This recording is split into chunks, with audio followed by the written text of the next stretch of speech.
Iya. Sama dengan dulu kita sudah berada dalam sistem, kita tidak bisa keluar. Ya, kita sudah berada dalam sistem. Jadi sistem sudah mendidik kita.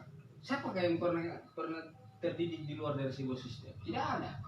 Kalau ada berarti dia buat sistem baru. Iya. Dia buat sistem baru. Nah pertanyaan sistem apa yang kau membuat?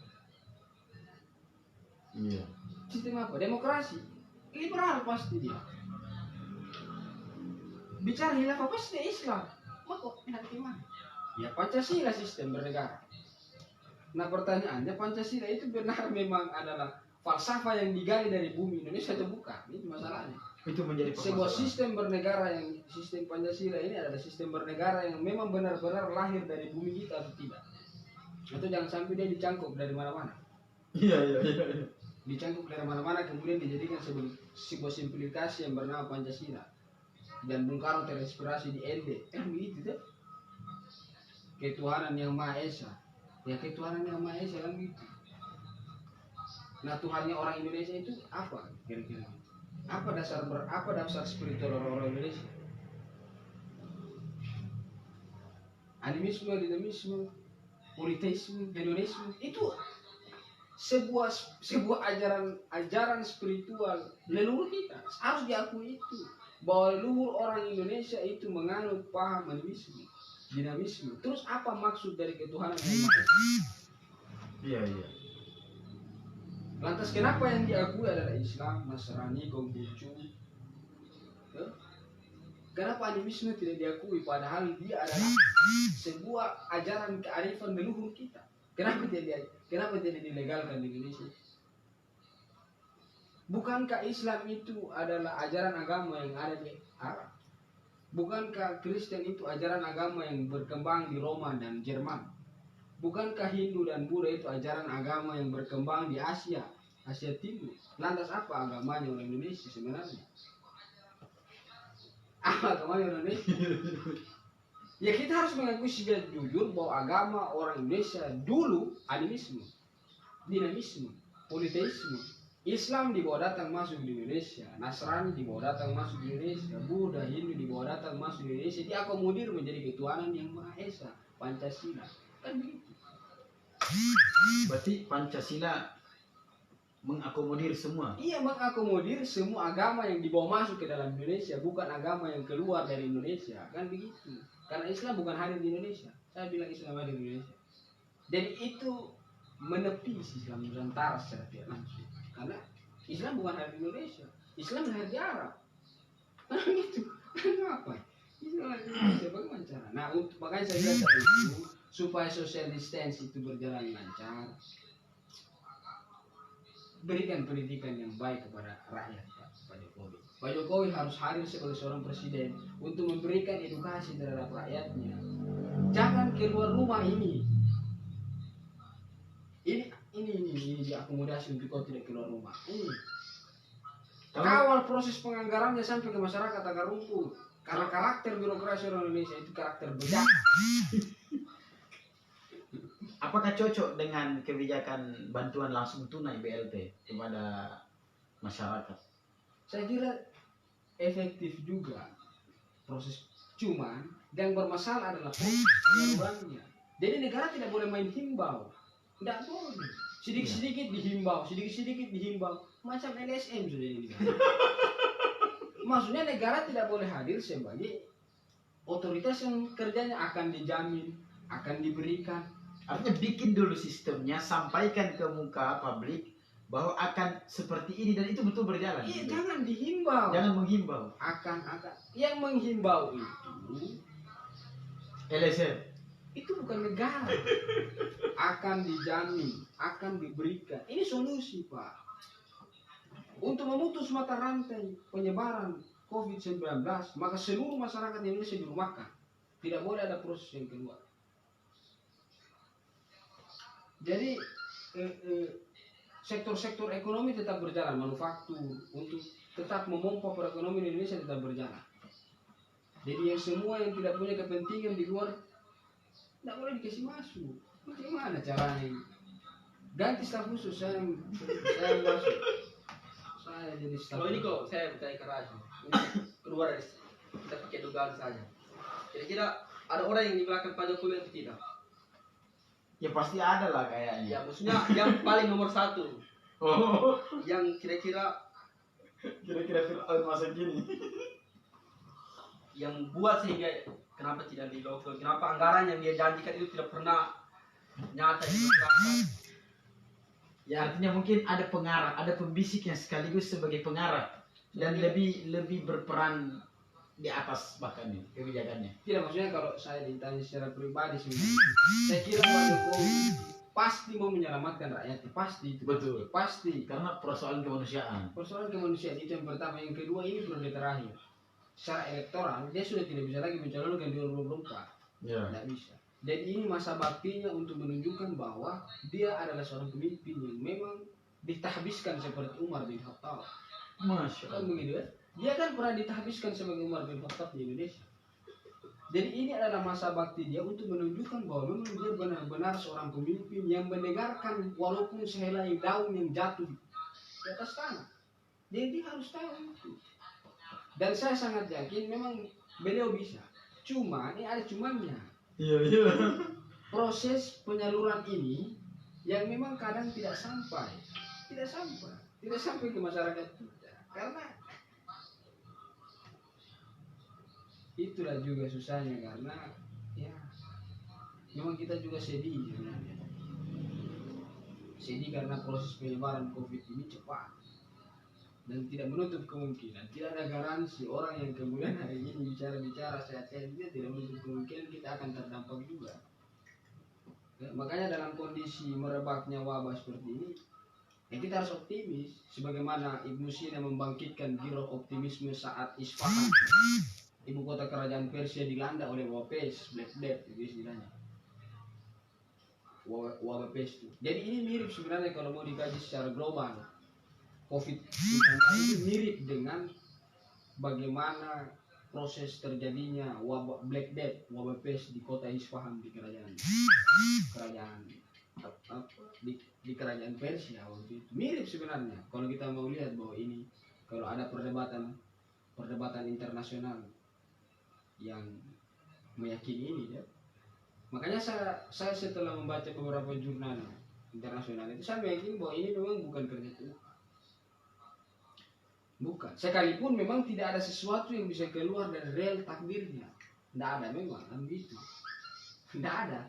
Tapi ini memang murni kesalahan yang dilakukan oleh manusia. Itu tadi ujungnya saya bilang. Kenapa manusia bisa melakukan hal yang melampaui kodrat kemanusiaannya? Karena rasa ingin yang menggebu sehingga melupakan bahwa ternyata rasa syukur itu. Apa kira-kira masalah? Itu tadi saya bilang, rasa ingin yang menggebu. Dia ingin menguasai dunia, dia ingin menggebu hegemoni semua masyarakat, semua orang-orang yang hidup di dunia, sehingga dia menciptakan sebuah senjata biologis. Setelah dia ciptakan senjata biologis ini, dihadirkan vaksinnya saat semua ekonomi terpuruk. Kan begitu kira-kira. Saat semua ekonomi bangsa-bangsa terpuruk, vaksin itu baru keluar. Dan semua orang pasti butuh vaksin itu untuk menyembuhkan orang yang terdampak. Nah, uang gimana mau diambil? Ya terpaksa menjual aset. Begitu. Ini ada pertanyaan tentang dari Zubair Syahbudin Juma. Ini pertanyaannya, selamat malam Bang Ais. Saya punya pertanyaan tentang sistem demokrasi kita di Indonesia. Demokrasi yang berada di Indonesia pada saat ini apakah telah berjalan sesuai dengan apa yang diharapkan oleh pendahulu kita, yang telah berjalan dengan baik, bila mana secara pelaksanaan yang ada di masyarakat adalah keadaannya semakin dipersulit, maupun ketika melakukan pencegahan akan mendapat sebuah cegahan yang berasal dari pihak lain, sehingga kita dilaksanakan sebuah pemilihan kepala pemerintahan yang berasal dari independen atau dipersulit. Dan bagaimana pandangan Kanda terhadap penanganan pemerintahan terhadap wabah ini? Kemudian ketika kita berbicara tentang Bapak Jokowi dan pemerintahannya saat ini, apakah kita harus mengadakan pemilihan ulang? Karena saya rasa bahwa pemerintah saat ini seakan-akan mengangkat tangan dan tidak mampu dalam hal mengatasi wabah virus corona. Dan bagaimana tanggapan Anda tentang pembebasan 300 lebih napi koruptor di Indonesia? Jadi inti dari pertanyaan beliau ini adalah apakah demokrasi yang kita terapkan sekarang sesuai dengan demokrasi yang diinginkan oleh para founding fathers kita? Itu yang pertama. Yang kedua, menurut beliau ini pencegahan terhadap COVID-19 ini sangat sulit dilakukan oleh pemerintah. Bahkan menurutnya pemerintah malah angkat tangan. Jadi apakah kita melakukan pemilihan ulang? Aduh. Oh ya makar. Apakah kita harus melakukan pemilihan ulang? Karena saya rasa bahwa pemerintah saat ini seakan-akan mengangkat tangan dan tidak mampu. Dan bagaimana tanggapan tentang pembebasan 300 lebih napi koruptor di Indonesia? Itu menurut pandangan saya bahwa pemerintah saat ini lebih sayang terhadap pencuri. Wah, ngeri juga ini pertanyaannya. Sebagai rakyat Indonesia harus semua menjadi pencuri supaya disayangi oleh pemerintah. Ini pertanyaannya ada 3 sih sebenarnya yang penting. Yang pertama, apakah demokrasi sekarang sesuai dengan ide dari pendiri bangsa ini? Yang kedua tentang apakah kita harus melakukan pemilihan ulang? karena penyelesaian dari wabah ini sangat sulit dilakukan oleh pemerintah. Dan yang ketiga adalah bagaimana pandangan terhadap 300 napi napi koruptor yang dibebaskan oleh pemerintah. Itu pertanyaannya. Dan sebenarnya masih banyak pertanyaannya katanya. Tapi mungkin itu 3 dulu yang mungkin lebih urgent mungkin. Jadi begini sebenarnya. Kalau ditanya apakah sistem demokrasi itu berjalan sebagaimana demokrasi yang dicanangkan keinginan yang dulu. Jadi kita harus kembali membongkar alas pijak demokrasi di awal. Sekiranya demokrasi ini muncul setelah eranya. Maksudnya kan kalau kita dalam skala Indonesia itu, ya demokrasi Bung Karno itu kan demokrasi terpimpin. Kalau demokrasi Soeharto itu demokrasi Pancasila. Jadi semua yang bertentangan dengan Pancasila akan dibubarkan. Makanya HMI salah satu kena dampaknya itu. Makanya pecahnya Dipo, HMI dan Dipo itu karena pemberlakuan asas tunggal di Indonesia. Nah, masuk di era Habibie itu namanya demokrasi. Nah, itu sudah agak lebih terbuka, agak lebih sekuler kita punya cara berdemokrasi. Tapi sebenarnya demokrasi kalau dilihat dari alas pijak pertama, ya Plato aja ragu terhadap demokrasi sebenarnya. Bahkan Plato menawarkan teokrasi teologis, Pak. Karena dia bilang demokrasi negara berketuhanan. Iya, teokrasi. Karena Plato saja bertutur bahwa demokrasi itu ujungnya anarki. Maka banyak negara yang sukses dengan demokrasi. Iya, makanya karena dikomparasi dengan HAM. Kalau semua orang bebas untuk berpendapat, apakah tidak terjadi anarkisme? Jadi makanya kenapa dikomparasikan dengan HAM, dengan hak asasi manusia, kan begitu? Dikomparasikan dengan hak asasi manusia. Tapi kalau pendirinya aja meragukan konsep itu, berarti memang ada yang perlu dikoreksi, ada yang perlu dikomparasi dalam teori demokrasi itu.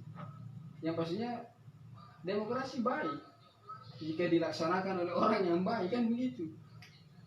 Artinya kalau begitu apakah bisa disimpulkan bahwa semua sistem itu baik apabila dikomparasikan dengan sistem-sistem yang lain yang mungkin lebih menunjang kehidupan manusia? Ya, saya kira kalau kita cerita sistemnya kan begitu. Saya kira kalau kita cerita sistemnya ya baik. Karena faktanya kalau kita menggunakan sistem Islam, ya apa yang kebijakan politik Abu Bakar itu kemudian tidak dipakai oleh Umar, kemudian kebijakan politik Umar dianulir oleh Utsman, kan begitu. Artinya tergantung siapa lidernya, kan begitu kan? Tergantung siapa lidernya. Karena dalam beberapa segmen kebijakan Abu Bakar itu toh tidak dipakai juga oleh Umar. Seperti kebijakan zakat itu. Ada beberapa segmen di mana Abu Bakar sudah tidak lagi memberikan zakat kepada orang yang keluar dari Islam, dari Islam mualaf. Kan di masa Rasul itu ada seorang mualaf, dia seorang bukan mualaf, murtad, keluar dari Islam tapi tetap diberikan jatah zakatnya oleh Rasul. Makanya dia di beberapa kesempatan dia bilang, ya saya ini adalah orang yang paling membenci Rasul, tapi Rasul tidak pernah berhenti memberikan zakat kepada saya sampai saya mencintai dia. Tapi itu tidak dilaksanakan oleh Abu Bakar. Nah kemudian dirubah lagi oleh Umar. Artinya ada sebuah, dia tergantung lidernya kan begitu. Tergantung siapa orangnya yang memimpin itu kan. Berarti sistem itu bergantung Ya siapa pada ya? leadernya, Kalau pada dia siapa yang memimpin. Kalau dia punya kemampuan leadership yang bagus, kalau dia punya kemampuan kepemimpinan yang bagus, seperti tidak akan pernah tertidur kalau mendengar ada daun pelepah kurma yang jatuh di atas tanah. Kan gitu kira-kira kan? Tapi saya kira leader juga seseorang yang bagaimanapun besar pengaruhnya atau bagaimanapun tingginya idealismenya, tetap berpengaruh pada pembisiknya. Karena saya kira mungkin seperti itu pemimpin. Itu yang saya bilang, politik dagang itu kan begitu, politik tukar tambah kan begitu. Namanya politik balas budi dalam istilah Hindia Belanda. Iya. Politik balas budi kan. Ya saya kasih kau apa, kau kasih saya apa. Ini yang saya sampaikan dalam apa yang disampaikan oleh Harun Lassoy kan begitu.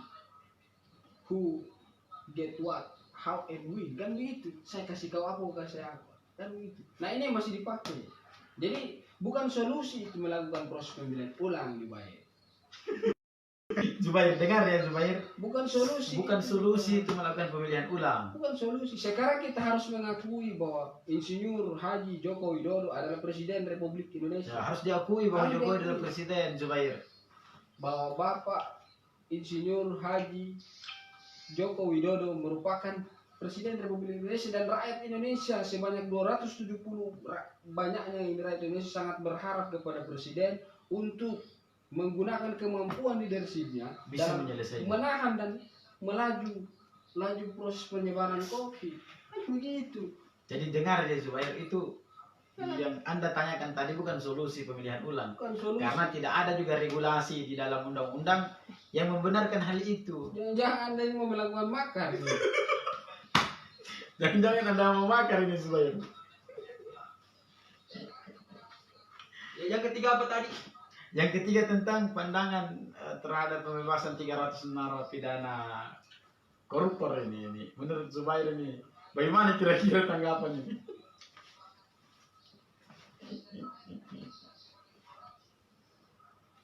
Saya kira Jubair, ya sepanjang itu belum disahkan oleh eksekutif, ya, sepanjang itu belum, ya karena faktanya hari ini masih dalam perdebatan bahwa ternyata Bapak Presiden itu menolak untuk membebaskan napi koruptor ini. Kalau memang itu benar, saya tidak tahu kalau napi-napi yang lain, napi pidana pencurian dan lain sebagainya kan. Saya kira kalau napi koruptor biarkan saja di dalam penjara, dan memang kami tidak puas kalau dia hanya sekedar di penjara sekedar 5 tahun 7 tahun, tidak puas. Karena kan nyatanya di penjara saja dia begitu mewah kehidupannya. Ada Bagaimana kalau dia keluar? ini orang yang sudah jelas-jelas mencuri. Jadi itu kata koruptor itu terlalu bagus. Diksi yang terlalu baik disematkan kepada orang. Pancuri, harus pancuri. Maling ini. Maling. Kalau istilah orang Makassar dibilang paluka ini. Nah, baru. Ini paluka dia. Jadi saya kira 20 tahun ke atas dia mestinya. Sampai membusuk di dalam penjara. Karena dia telah menyalahgunakan tanggung jawabnya sebagai seorang pejabat.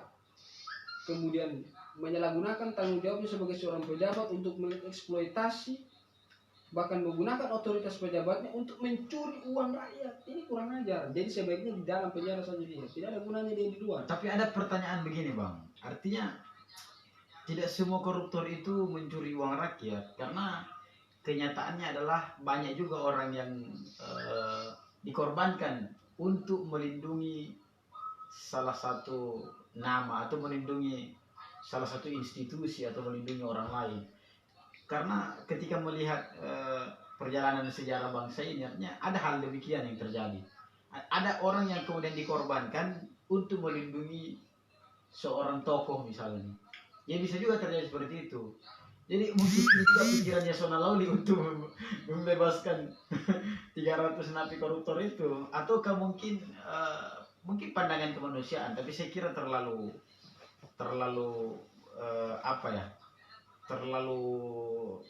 ekstrim kalau alasan kemanusiaan untuk membebaskan 300 napi koruptor, karena di dalam penjara saja mewah sekali kehidupannya.